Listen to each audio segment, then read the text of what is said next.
As Gerard Romero always says, things are happening at FC Barcelona. Things that consist of betrayal, lies, abuse, illegal activities, and everything else characteristic with a collapsing footballing institution. Welcome to Halftime Football, where today we'll be looking at the utter shambles of FC Barcelona. But before we get into the levers and deferrals and all the other buzzwords of today, let's cast our minds back to January 2014. Sandro Rosé resigned from his position of president at FC Barcelona due to tax fraud allegations regarding the signing of Neymar, and the vice president, Josep Maria Bartomeu, assumed the position. Bartomeu would also win the formal election in 2015, beating Joan Laporta, which would allow him to hold the post until elections in 2021. Barcelona started playing phenomenally in Bartomeu's first full season at the club, as Messi, Suarez and Neymar guided the club to a treble in 2014-15, as well as 4 more trophies the following season. However, once Neymar left to PSG in 2017, a huge hole needed to be plugged in Barca's team, which was by no means an easy task, but the way it was handled by Bartomeu and his board was a complete disaster. Within 3 years, Barca had spent over 100 million each on Ousmane Dembele, Antoine Griezmann and Felipe Coutinho, while also attempting to replace other aging pieces of their iconic tiki-taka sides with failures such as Malcolm, Miralem Pjanic, Andre Gomez, Nelson Semedo, and countless other duds for fees which would usually be over 30 million euros. La Masia prodigies appear to be a thing of the past, with ludicrously expensive signings stepping in to replace the aging players instead, which resulted in the losses of talent such as Marc Cucurella. Bartomeu ended up spending around 1.3 billion euros during his tenure at the club, which resulted in maybe 2 good signings, Luis Suarez and Frenkie de Jong. Barca soon became one of the highest net spenders, with the highest wage budget in the world in 2021, which included Griezmann on over 800k a week and Frenkie de Jong on nearly 500k a week. Despite this spending though, they endured such a steep decline. The club never came close to reaching the heights of 2014-15, with notable Champions League exits to Atletico Madrid in 2016, Juventus in 2017, the infamous Roma comeback in 2018, one of the biggest bottle jobs in football history against Liverpool in 2019, and of course the worst demolition of a major side in modern European football history as Bayern throttled them 8-2. While Barca maintained a relatively strong degree of domestic success between 2015 and 2020, the quality of their squad declined and they gradually dwindled away from their status in football as a European superpower. Bartomeu's reign was marred with financial mismanagement, disregard for employees and a generally disrespectful attitude, and this all culminated in the scandal known as Barcagate. In February 2020, Cadena SER revealed exclusively that FC Barcelona had been contracted to i3 Ventures for up to 3 years at that point, and i3's business activity is a bit confusing, but from what I gather they claim to be a brand management company.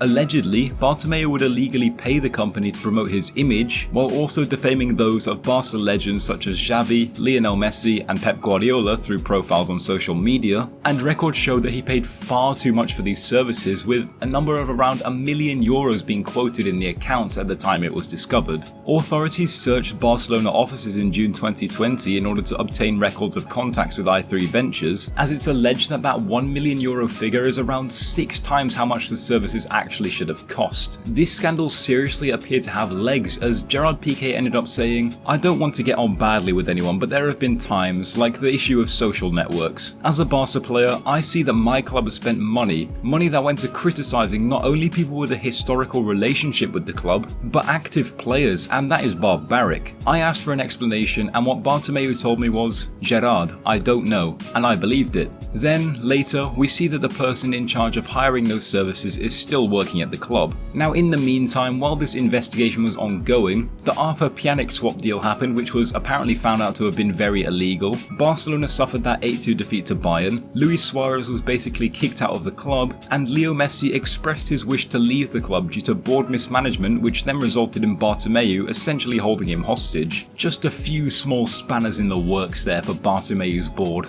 Months later, Bartomeu was set to face a vote of no confidence, which would basically mean his sacking, so so in October 2020 he decided to step down from his position. Alongside that, he also announced other news, saying, "I can announce some extraordinary news. Yesterday we accepted a proposal to participate in a future European Super League, which would guarantee the future financial sustainability of the club." This of course backfired massively when it actually came up in April 2021. That wasn't the end though, as the Barcagate scandal wasn't quite over yet. In March 2021, Bartomeu, two other ex-Barca officials, and current Barca CEO Oscar Grau were arrested after a search and seizure operation at the club's offices. None of them were charged with any crimes despite some quite substantial claims of financial mismanagement, but it was the perfect precursor to the Joan Laporta era, as players were left in the dark over mishandlings of senior affairs.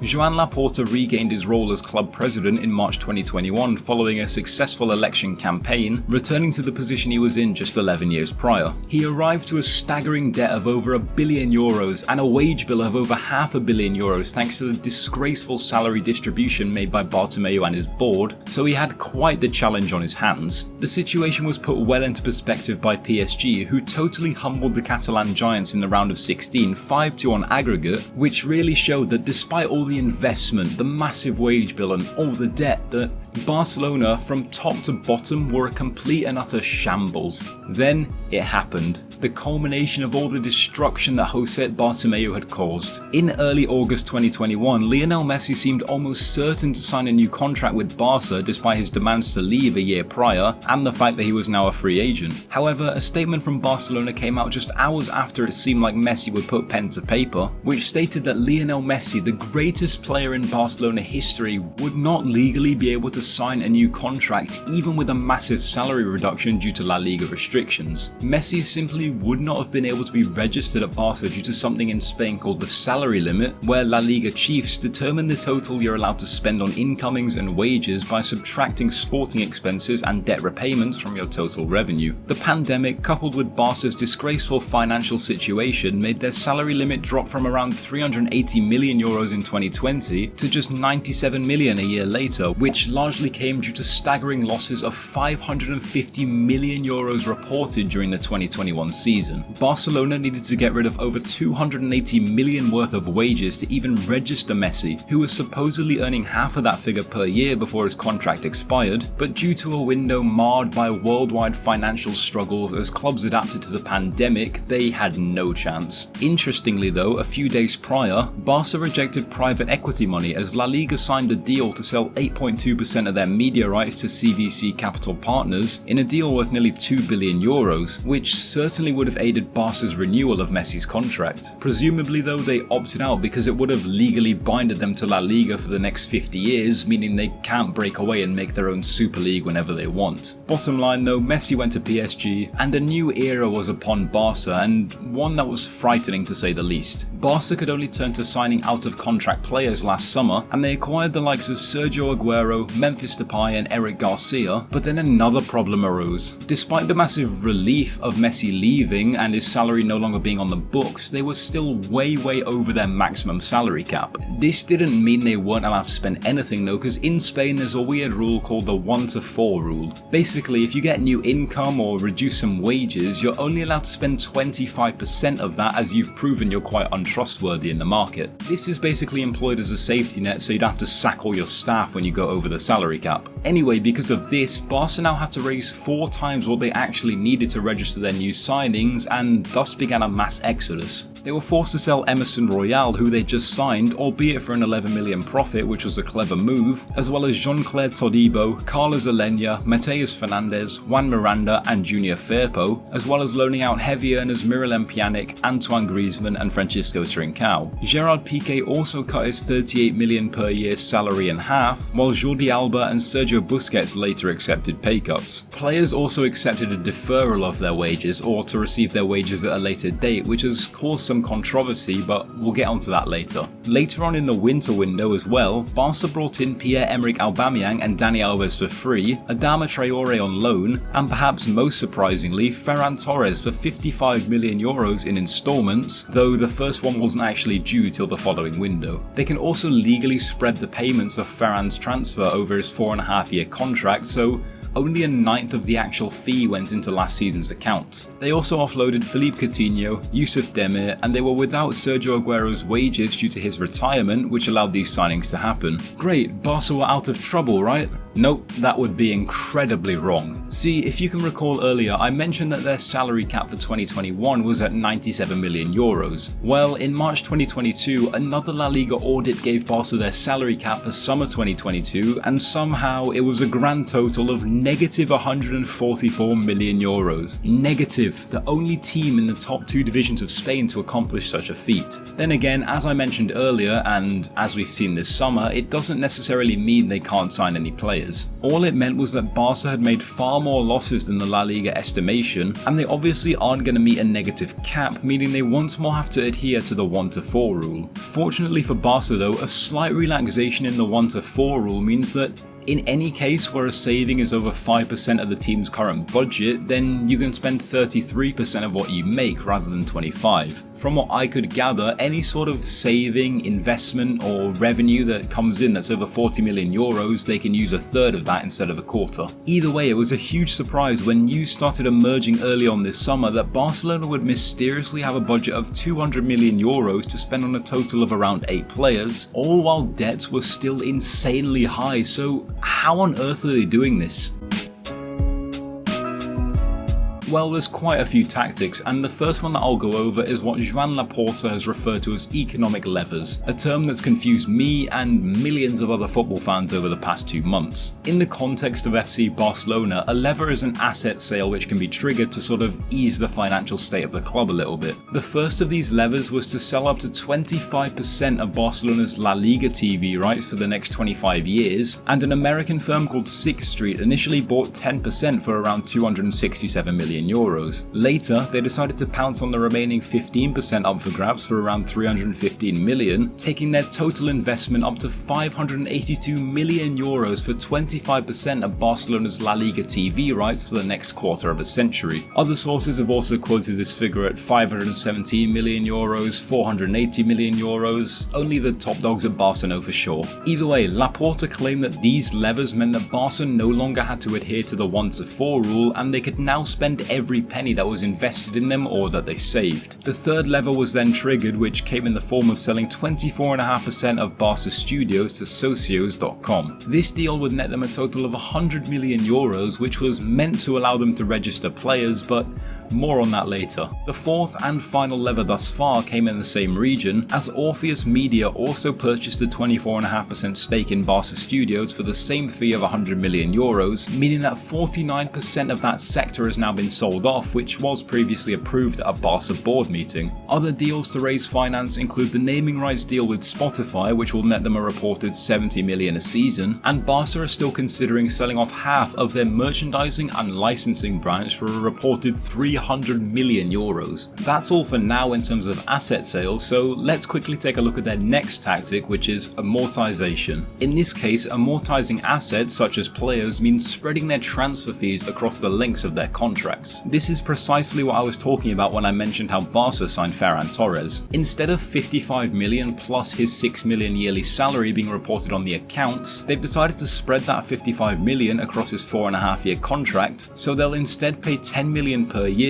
as well as the 6 million in yearly wages, meaning 16 million shows up on the accounts this year rather than 61 million, if that makes sense. Essentially, they just paid transfer fees gradually in installments rather than in a lump sum, which is quite a common accounting practice for them, albeit a bit sly. These are the same accounting tricks which raised a lot of suspicion in the Pjanic and Arthur deals which were found to be pretty much against the will of the players purely for the benefit of the financial state of both clubs. Another tactic Barca love to use is the idea of deferred wages, like I mentioned earlier, or just giving wages at a later date. These deferred deals were reported to be in the contract signed by Marc-Andre ter Stegen, Frenkie de Jong, Clément Lenglet and Gerard Piqué in October 2020, just before Bartomeu left, and another 172 million euros was supposedly deferred across the squad the following month in order to meet the new salary cap that was imposed on the club. Piqué has even taken a second pay cut, and rumour has it that he could even play for free this season, which is incredibly illegal, but it also perfectly brings us on to the controversies facing Barcelona today. There's no better place to start than this deferred wage business. Gerard Piqué is reportedly owed up to 50 million euros based off the deferral he took nearly 2 years ago, and well, simply put, Barca can't pay that right now. However, under the rules of contract, they kind of have to, and if you factor in the next 2 years of his deal, which runs out in 2024, they're going to end up owing him up to 80 million euros in deferred wages. Reports are even suggesting that they're trying to convince him to retire after the upcoming season just so they don't have to pay him back, while others have suggested he's willing to write off what he's owed just because he loves the club. Frenkie de Jong, on the other hand, well, he hasn't been so nice about it. He's supposedly owed around 20 million euros at the moment, but Barca are trying to get rid of him due to his high wages and most certainly hefty transfer fee. Frenkie just is not accepting this though, because he wants the money he's owed, and at the same time he's watching players like Robert Lewandowski, Rafinha, Franck Kessié, Jules Koundé and Andreas Christensen walk through the door on bumper contracts. De Jong is essentially being forced out of the club while being owed a ridiculous amount of money, one that likely won't even be paid to him, all while Barca splash the cash like there's nothing wrong, which is so morally wrong it's insane. They've even frantically arranged lawyers to look over the contract and say to Frenkie that he must go back to his previous deal because of the criminality around the current deal, and if he doesn't, they plan to sue him. Elsewhere, the club are trying to force Martin Braithwaite to relinquish his contract without receiving the remaining 2 years' salary, but he's completely refusing, and this obviously means a load of abuse from Barca fans, as we saw in their friendly against Pumas last week. Samuel Umtiti is also being frozen out despite being handed a new contract in January, and both players haven't received shirt numbers for the upcoming season. Barca's top dogs are once more alienating players and doing nothing for their mental and financial well-being, just like they did under the Bartomeu administration. These players have contracts and they have to be honoured. It's as simple as that. Laporta and his board though simply don't care, and they're scrambling desperately to save money wherever they can at the expense of their employees. These are some of the most morally reproachable practices you'll ever see directly from a football club. Moving on from that, you may recall me mentioning that the third lever, which was the sale of a quarter of Barca's studios, was meant to register all their players. Well, it didn't quite turn out that way. Now this exclusive comes from radio show Cope, which discovered how accounting tricks totally backfired for Barca. As I mentioned, they sold 25% of their TV rights for the next 25 years to 6th Street for what Cope report to be around 517 million, but apparently they actually formed a new holding company as a joint investment with 6th Street, and Barca invested 150 million into this. This basically made the income declared from the deal a total of 667 million euros, meaning that Barca basically invested 150 million in themselves. They then decided to amortize that 150 million over the 25-year period, meaning they would only have to declare 6 million per year, which would generate an additional 144 million in their books on the present day, and they'd worry about the rest later. Now this money wasn't tangible at all, it wasn't real, it was a trick, and La Liga's strict financial regulation system caught onto this and refused to consider this a new income which they could use to register new players, and hence a fourth lever had to be triggered alongside a salary reduction to Piqué just to register all their new players. But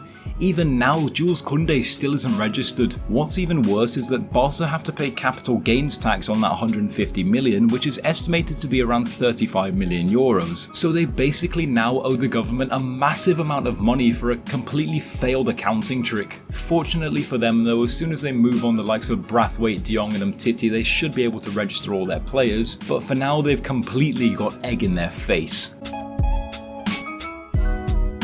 The current financial state of Barcelona is now apparently still a global debt of 1.2 billion, which includes hundreds of millions in transfer fees, owed salaries and bonuses to players, potential lawsuits and outside development. A new project starting this year called Espai Barça aims to redevelop Camp Nou as well as the surrounding areas, and the total cost of the club is estimated to be around 1.5 billion euros for the redevelopment to be finished around 2025. Now how can a club over $1 billion in debt already safely go ahead with this? Well, they can't, can they?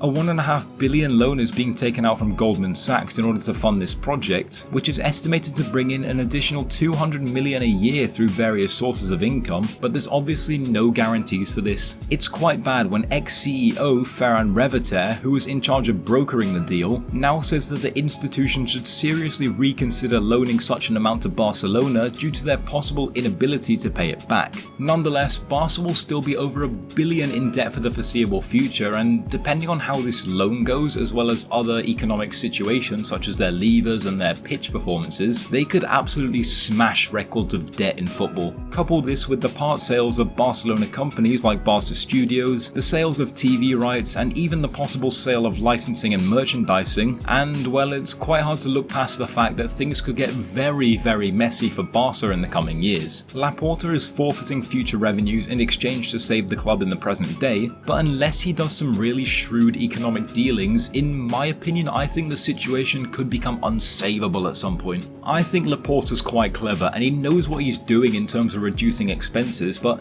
there's probably going to come a point where these loopholes like levers and accounting tricks just simply won't work anymore. They could end up losing a boatload of revenue down the line due to what they're doing right now, especially with the TV rights and licensing sales, because the values of those could increase exponentially down the line, and Barca won't get anything back other than the upfront payments they receive for those levers. Expenses are also continuing to grow with projects like SHAMBLES Barca, new signings, and of course their contracts, so who knows what's going to happen to Barcelona. For now though, we're seeing the hasty revival of a historic footballing institution which, if successful on the pitch, could secure their status as a top club for decades to come, but if unsuccessful, the consequences on the club could be absolutely dire. Anyway, that's all I have for you today. Hopefully I made sense of the situation for you, because good God, that was a difficult one to comprehend, but hopefully I made it quite understandable for you guys. So if I did, be sure to let me know down below. If you have any questions, put them down below. I'll try my best to answer them based off what I know. Please like and subscribe, and I'll see you next time.